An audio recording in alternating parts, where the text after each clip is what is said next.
mediasi dalam sengketa keluarga, di mana tugas ini adalah tugas pos pada mata kuliah mediasi hukum keluarga, di mana dosen pengampunya adalah Bapak Khairul Biram MA.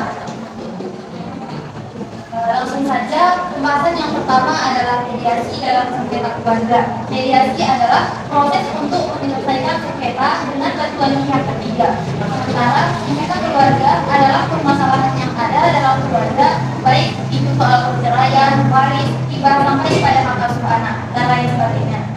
Sekalipun dalam keluarga itu selalu dalam keadaan harmonis, namun ada jurusan keluarga itu pasti memiliki konflik, di mana terkadang sengketa yang terjadi dapat masih membuatkan ikatan dalam keluarga, tapi tak jarang pula konflik itu mengakibatkan pada perceraian. Nah, ada tuh solusi untuk mengatasi konflik-konflik dalam rumah tangga itu di dalam Islam telah diajarkan. Istilah sengketa keluarga disebut dengan syikok. Syikok adalah krisis puncak yang terjadi antara suami istri dengan sedemikian rupa sehingga keduanya tidak dapat menyelesaikannya sendiri dan keduanya tidak dapat dipertemukan. Dan selanjutnya kita sama-sama mengetahui bahwasanya tujuan perkawinan itu adalah membentuk keluarga yang bahagia, mawaddah dan warahmah sebagai wujud ibadah kita kepada Allah Subhanahu wa taala. Islam mengharapkan perkawinan akad nikah itu yang bernilai sakral, yang bisa untuk dipertahankan selamanya. Namun Islam juga memahami realitas kehidupan suami istri dalam rumah tangga yang kadang-kadang memiliki perselisihan. Nah, perselisihan antara suami istri yang berbeda dapat membuat rumah tangga tidak harmoni, juga akan mendatangkan kemudaratan. Nah, oleh karena itu Islam membuka jalan berupa perceraian. Perceraian merupakan jalan yang terakhir yang ditempuh oleh suami istri bila rumah tangga mereka tidak dapat dipertahankan lagi. Persingkatan suami istri tidak menjadi alasan untuk memutuskan perkawinan, tapi mengandung proses mediasi agar rumah tangga mereka itu dapat dipertahankan, yaitu jalannya melalui mediasi. Dalam Al-Quran telah sama-sama diketahui bahwasanya proses peradilan maupun non peradilan dalam penyelesaian sengketa keluarga, baik itu kasus syikok ataupun nujuz. Nah, syikok itu adalah perselisihan yang meruncing antara suami istri yang diselesaikan oleh dua orang juru damai atau hakam. Kemudian nujuz adalah tindakan istri yang tidak patuh kepada suaminya atau suami yang tidak menjaga hak dan kewajiban terhadap istri dan rumah tangganya.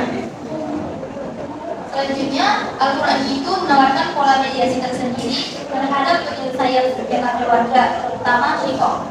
Syikok itu perselisihan yang terjadi pada kedua belah pihak suami istri secara bersama-sama. Namun, syikok itu perselisihannya hanya berawal dan terjadi pada satu pihak suami atau istri. Itulah perbedaan syikok dan nujuz.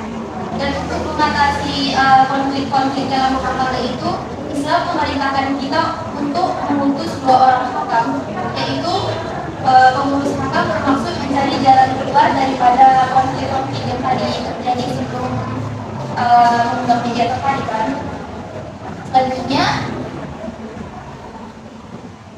dasar hukum mediator tadi, pengangkatan mediator itu terdapat dalam Quran surah An-Nisa ayat 35, yaitu baik itu Bismillahirrahmanirrahim, baik itu kalau baik imam hakaman kita hakaman kita yurida islaman yuwaffiqillahu bainahuma innallaha kana aliyan qadir, di mana yang artinya, dan jika kamu khawatir ada persengketaan antara keduanya, maka kirimkanlah seorang hakam dari keluarga laki-laki dan keluarga perempuan. Jika kedua orang hakam itu bermaksud mengadakan perbaikan, niscaya Allah memberi taufik kepada suami istri. Allah Maha mengetahui lagi Maha mengenal. Nah, dari ayat di atas, ayat ini menunjukkan adanya pihak ketiga atau mediator yang dapat membantu suami dan istri dalam mencari jalan penyelesaian sengketa keluarga mereka. Pihak ketiga ini terdiri dari pihak suami dan dari pihak istri yang bertindak sebagai mediator. Pertanyaannya, apakah mediator ini mesti dari pihak keluarga istri saja atau keluarga suami saja? Nah, di sini para ulama berbeda pendapat. Pendapat yang pertama adalah Imam Syihabuddin Al-Mahmud Al-Alusi mengatakan mediator itu boleh berasal dari keluarga kedua belah pihak, bila mana dianggap lebih maslahat dan membawa kerukunan rumah tangga. Dalam pandangan Syihabuddin ini, hubungan kekerabatan tidak merupakan syarat sah untuk menjadi makam dalam menyelesaikan sengketa sikok. Dan adapun tujuan mediator di sini adalah pihak ketiga atau mediator mencari jalan keluar dari konflik rumah tangga yang dihadapi oleh pasangan suami istri. Dan hal ini dapat terjadi sekalipun mediatornya bukan dari pihak keluarga. Berarti pihak mediator ini bisa dari mana saja, bukan hanya dari keluarga istri atau keluarga suami. Selanjutnya, akan tetapi tadi mediator itu lebih diutamakan dari pihak keluarga saja. Dan ulama berbeda pendapat tentang siapa sih yang mengangkat atau menyebut mediator ini. Ini para ulama juga berbeda pendapat mengenai hal ini. Pada mazhab Hanafi, Syafi'i dan Hambali berpendapat dari Quran surah An-Nisa ayat 35 tadi yang telah dibacakan mengatakan mediator itu diangkat oleh pihak keluarga suami atau istri.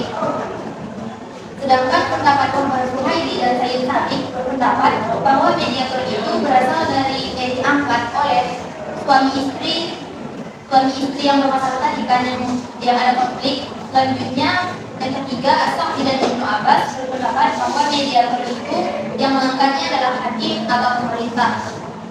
Dari pendapat As-Sa'di ini, menurutnya pembahasan pada ayat yang tadi ditujukan kepada seluruh orang muslim. Oleh karena itu, urutan pengangkatan mediator itu adalah yang pertama keluarga dari kedua belah pihak dan yang kedua adalah pemerintah.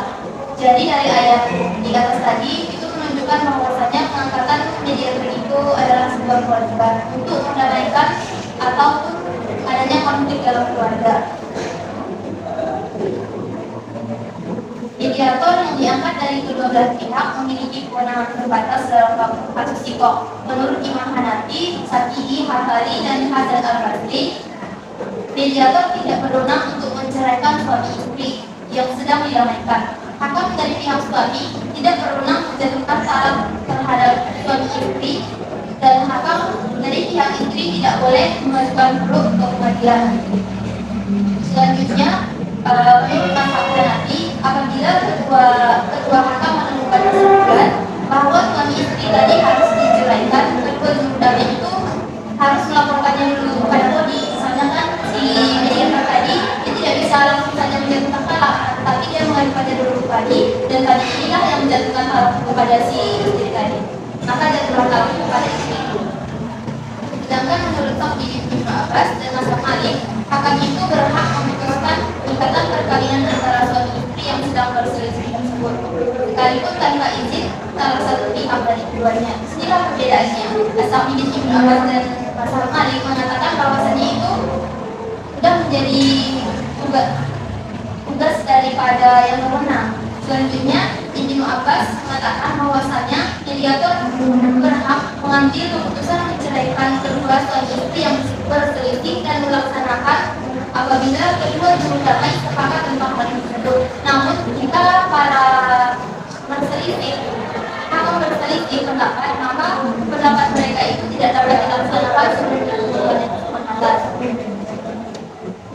Selanjutnya, pola mediasi dalam menyelesaikan sengketa sikok juga terdapat dalam Quran surah An-Nisa ayat 128 dan 120 sampai dengan 129. Namun ayat ini memang tidak menegaskan secara langsung keterlibatan pihak ketiga sebagai mediator dalam menyelesaikan sengketa khusus. Namun bukan berarti tertutup kemungkinan adanya pihak ketiga yang membantu istri untuk mewujudkan kedamaian dan dalam rumah tangga mereka. Selanjutnya ayat 128 sampai dengan 129 tadi menegaskan agar para pihak suami istri mengadakan perbaikan dan keluarga mereka. Kami mendapat di sini suamilah yang lebih dominan itu untuk memperbaiki rumah tangganya lebih baik kepada istri. Ayat tadi dijelaskan demikian. Dan selanjutnya tahapan ini tidak hanya menjadi tahapan nusus itu kan telah dicantumkan dalam Al-Quran, di mana apabila seorang itu nusus, maka dia itu yang pertama yang harus dilakukan adalah memberi nasihat, dan yang kedua itu dia memisahkan daripada istrinya, dan yang ketiga mengukurnya.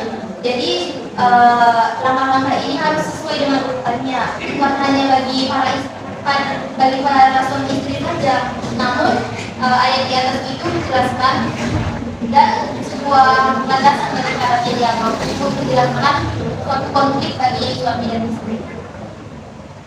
Selanjutnya dapat kita pahami dari penjelasan di atas itu, mediator itu untuk menyelesaikan skema keluarga sangatlah urgent karena peran mediator memperbaiki hubungan suami istri akan menentukan kelanjutan suatu rumah tangga. Al-Quran menjelaskan tugas dan tanggung jawab mediator dalam sengketa keluarga cukup penting, terutama ketika keluarga sudah menemukan tanda-tanda adanya perselisihan.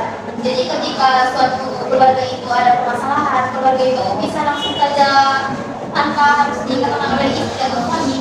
Kalau mereka sudah melihat bahwasanya keluarga itu sudah ada konflik gitu, mereka bisa langsung menggunakan mediator. Selanjutnya manfaat dan mediasi dalam sengketa keluarga. Mediasi itu prosesnya sederhana, tidak mahal, prosedurnya murah juga, tapi dilakukan secara hati-hati, teliti. Adapun manfaatnya yang pertama adalah mengurangi menumpuknya perkara di pengadilan. Yang kedua, kecenderungan manusia untuk menyelesaikan masalahnya dengan cara damai. Yang ketiga, mempercepat proses penyelesaian sengketa. Dan yang keempat, keinginan para pihak dapat terkompromikan kesepakatan yang dapat menguntungkan kedua belah pihak. Selanjutnya, peran mediator yang pertama adalah memimpin diskusi, yang kedua menjaga aturan-aturan perundingan, yang ketiga mendorong para pihak untuk menyampaikan masalah-masalah, yang keempat mendorong para pihak agar menyadari bahwa sengketa itu bukanlah pertarungan yang harus dimenangkan, akan tetapi adalah permasalahan yang harus diselesaikan. Yang kelima, mendengar, senang, mencatat, dan yang ketujuh mengajukan pertanyaan dan membantu para pihak untuk mencapai tujuan.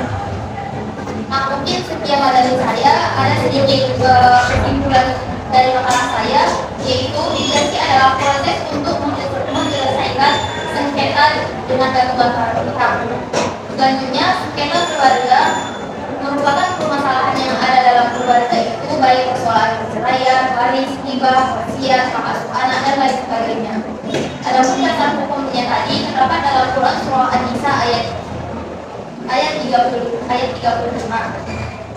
Adapun perbedaan pendapat ulama, siapa sih yang mengangkat mediator? Itu pendapat Mazhab Hanafi, Syafi'i, dan Hambali mengatakan yang mengangkatnya adalah pihak keluarga suami dan istri. Pendapat Muhammad Zuhaili dan Syekh Sabiq mengatakan yang mengangkat mediator adalah suami istri. Sedangkan pendapat As-Syafi'i Ibnu Abbas mengatakan mediator diangkat oleh hakim dan pemerintah. Selanjutnya, manfaat mediasi dalam sengketa keluarga. Yang pertama, menyelesaikan masalah dengan damai. Yang kedua, mempercepat proses penyelesaian sengketa. Yang ketiga, mengurangi menumpuknya perkara di pengadilan. Yang keempat, keinginan dan kepentingan para pihak dapat dikompromikan. Jadi, mediator itu kan melakukan musyawarah mufakat dalam menangani perselisihan keluarga pada masa sekarang ini menjadi sebuah metode yang efektif untuk diterapkan, yaitu metode mediasi melitigasi dalam mengatasi perselisihan keluarga yang juga sesuai dengan syariat Islam. Mungkin demikian yang dapat saya sampaikan. Assalamualaikum warahmatullahi wabarakatuh.